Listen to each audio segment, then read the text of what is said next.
I finally understand how I ended up stuck in the middle of unnecessary drama. When I first started using Vyond on YouTube, I wasn't looking to join the community. I simply wanted to create cool videos after being inspired by other users who made amazing content with the platform.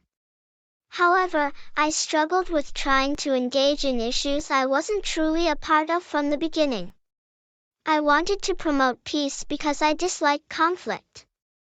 Along with trying to be a peacemaker, I also tended to be a bit of a people pleaser.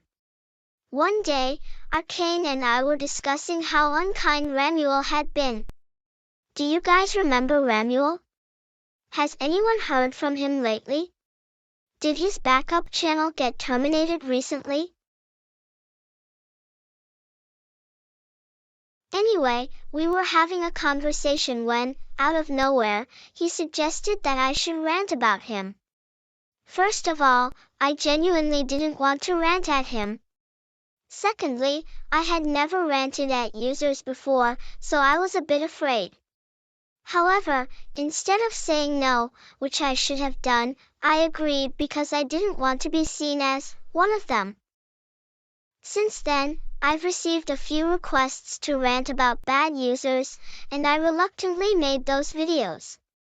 One day, though, Arcane, one of the first users who recognized me and encouraged me to rant about others, decided to cut ties with me a few months ago. This happened because a user he disliked asked me for a favor, and I accepted it. Arcane thought I was supporting that user.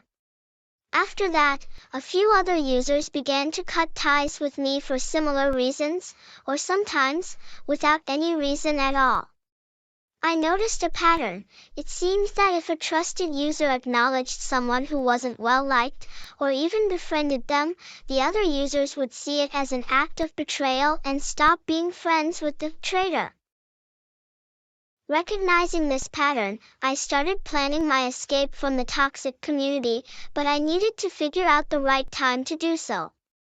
When Connor asked me to rant about Alejandro Miguel, I finally saw my chance to leave the community. Since I often had users request that I rant about a bad user or ask for help in doing so, I decided to let Connor rant about Alejandro on his own. I was tired of being the scapegoat for everyone. Initially, I felt happy because, instead of ignoring me and leaving me alone, you all acknowledged me and helped me get to where I am today. However, it seems some of you only used me to have another child in the dreaded community. I don't want to sound like I'm blaming anyone. I probably wouldn't have been in that situation if I had just minded my own business instead of getting involved. この動画を楽しんでいただけたら嬉しいです。私がその立場にいたことを本当に感謝していなかったことを明確にしたいですし、今後は私の希望を尊重していただけると幸いです。では、またね。さよなら。